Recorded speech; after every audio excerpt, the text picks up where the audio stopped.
Welcome to CIHT Podcasts.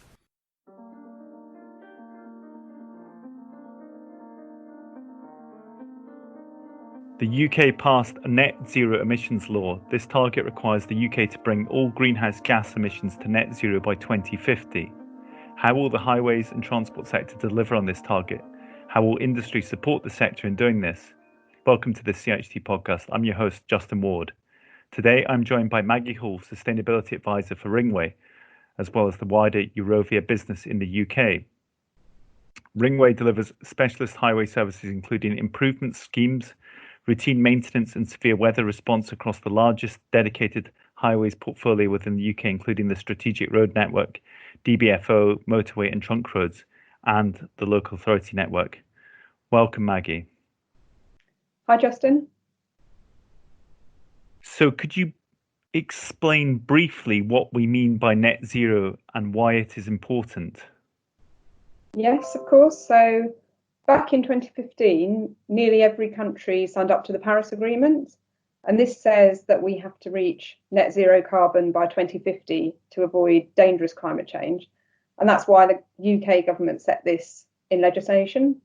And what it means is that any carbon emitted through our activities, such as things like burning fossil fuels, has to be balanced by sinks, such as trees, which can remove that same amount of carbon out of the atmosphere. But at the moment, emission rates vastly exceed removal rates. So a useful analogy is if you visualise a bath of water and think of the water as carbon, and you can balance the level by either turning down the taps, which is the equivalent of reducing the carbon emissions, or draining out the same amount of water down the plug hole, which represents carbon removal or carbon sinks. But it's also really important to remember that greenhouse gases stay in the atmosphere for an extremely long time, hundreds of years. And there's a finite amount that we can allow in the atmosphere if we want to avoid dangerous climate change. And this is what's known as the carbon budget. And the worrying thing is that at current rates, we could exceed the carbon budget in just 10 years. So that's why the next 10 years are considered so crucial, and we really need to make deep cuts right now. And every element of our society is changing due to the response to COVID-19, and the transport sector, arguably, perhaps more so than others. What are your insights into this, particularly around what clients are asking Ringway to do to respond to COVID-19 and government policies around transport? So in 2019, emissions from road transport made up around a fifth of the UK's greenhouse gas emissions. But what we've seen recently with the interventions in place to tackle coronavirus is that UK carbon emissions have reduced significantly, with travel restrictions playing a significant part of this. It's also been widely reported that the decline in road use has resulted in dramatic falls in air pollution and quieter roads for cycling, which are some of the unforeseen benefits of the pandemic in what's been otherwise a really difficult time.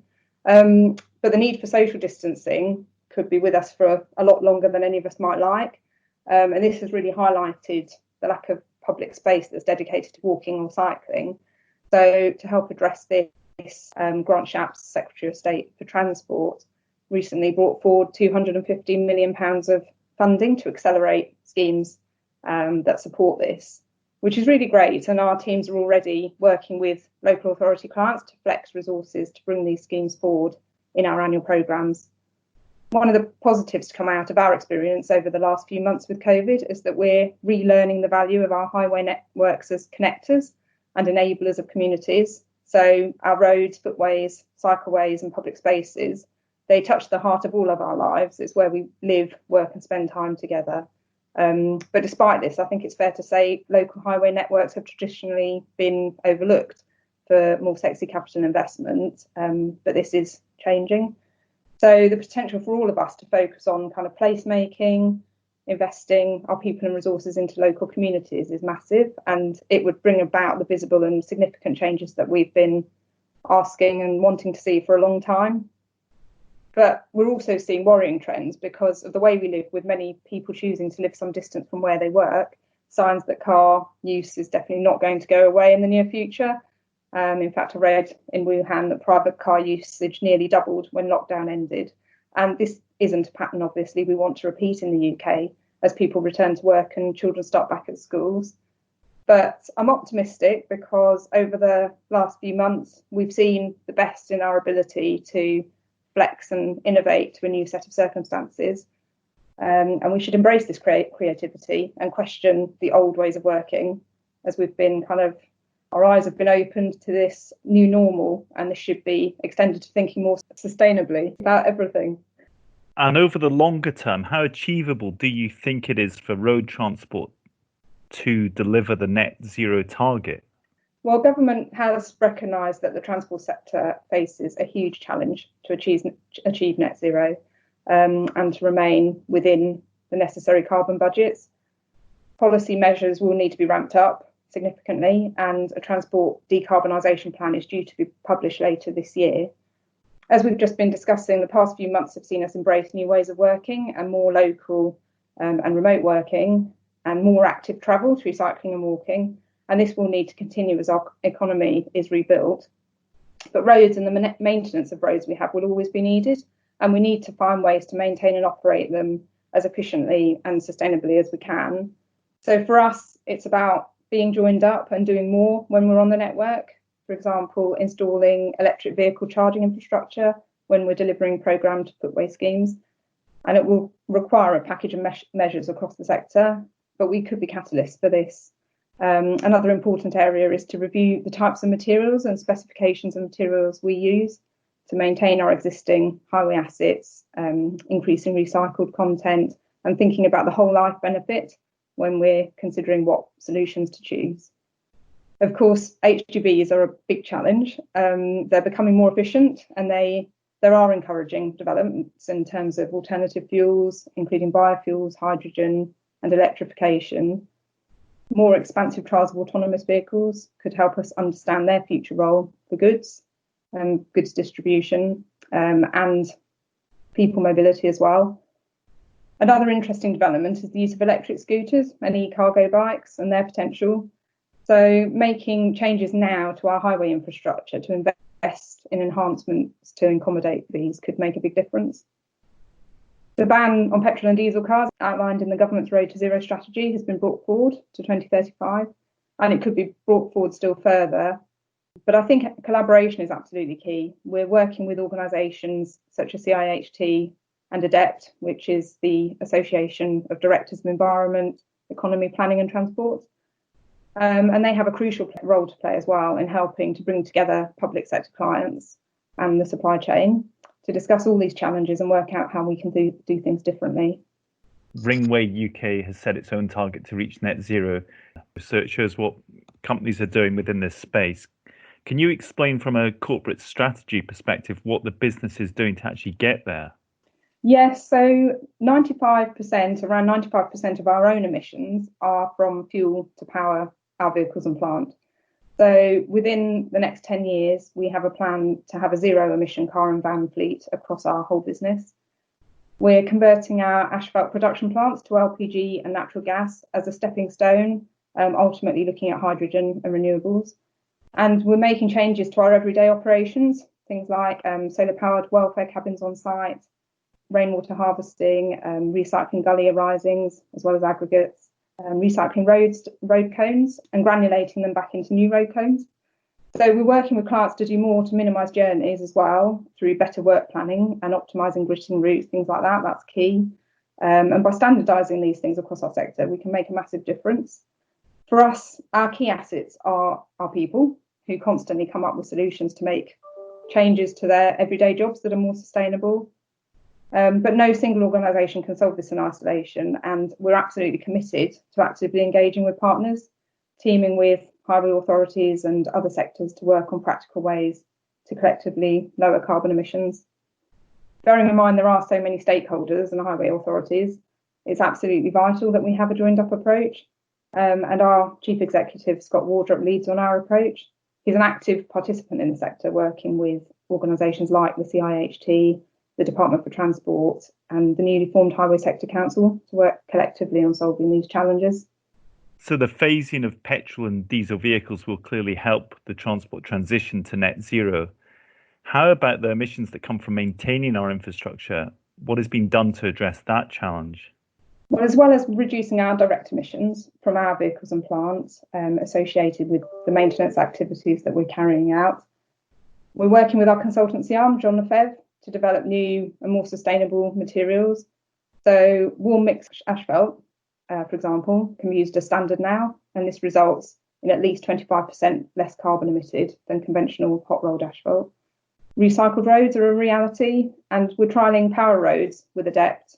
So using the road surface to capture the sun's energy to be used for heating applications. There are many things we can do to tackle this, but they need to be radical and bring about lasting change. And again, as I said, our approach is to partner with others to achieve this change and to share best practice. So sponsoring the CIHT Climate Change Award, that was a no-brainer in that respect.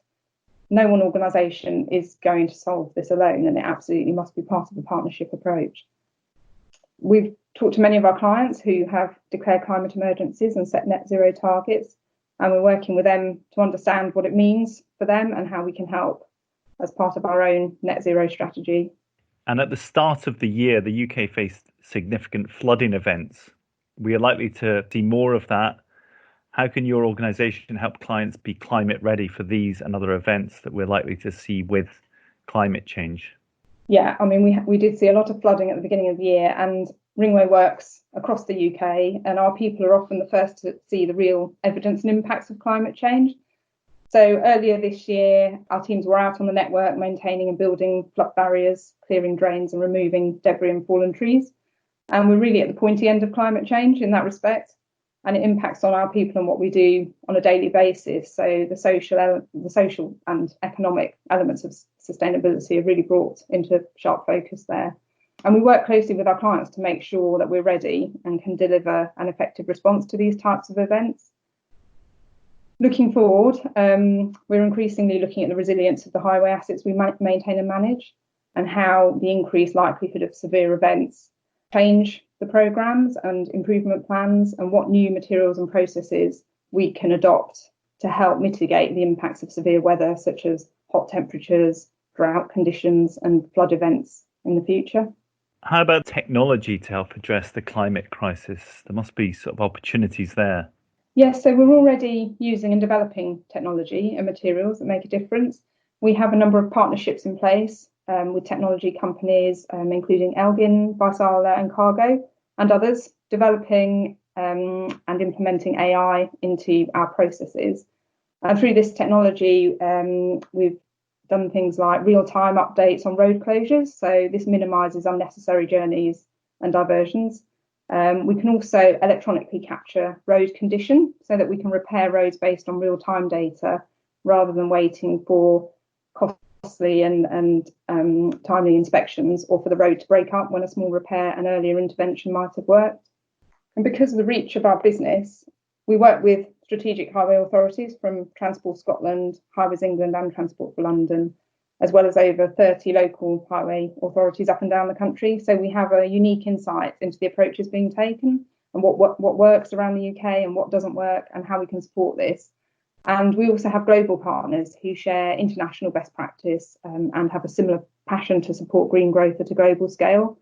So working with others is such a powerful tool for finding and sharing solutions. And I do believe that collaboration is absolutely key to making net zero carbon by 2050 a reality.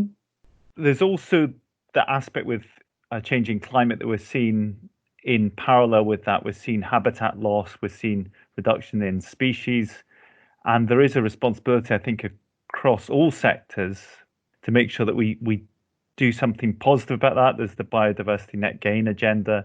I was just wondering what actions you're hearing in that space, what clients are asking for, what government's demanding of companies that support the sector. Yeah, so we're certainly hearing more from our clients in terms of some of the commitments around things like tree planting as one of the solutions to help absorb carbon dioxide. And we're supporting our clients with that. There are also real opportunities in terms of enhancing biodiversity on road verges. I think we've seen, as a result of COVID and the lockdown, we've seen reports that wildflowers are really sort of thriving. So I think working with our clients on Cutting regimes and verge maintenance plans is an area where we really do have a good opportunity. I think the fact that road verges create a natural corridor is a very positive thing in terms of forming the correct sort of habitat environments for many species, and it is something that we can really optimize and work with clients to enhance that. You kind of indicate that there's, I don't know if it's said specifically, but you kind of feel that the sector, at least the highways and transport sector, can deliver net zero. I believe we can, but it definitely is going to take a lot of collaboration and a lot of working with all the different parties involved to get that kind of end-to-end joined up approach that we need, and looking at the whole life of the asset and how it's maintained. Definitely. Because what travels on the network, that seems achievable. I think the forecasts are quite optimistic in the next number of years. We'll get there, and certainly by 2050, the fleet will be there. Yeah. But it is about looking at the embedded carbon in the materials that we're using, and looking at the whole kind of life cycle analysis of the materials and the solutions that we choose. And that's where it gets more difficult, I think, isn't it? Yeah, definitely. And I think it is also about budget cycles and forward planning, and planning, 10, 20 years ahead, potentially, rather than short-term planning. Thank you for your time. That was an interview with Maggie Hall, Sustainability Advisor for Ringway, as well as for the wider Eurovia businesses in the UK.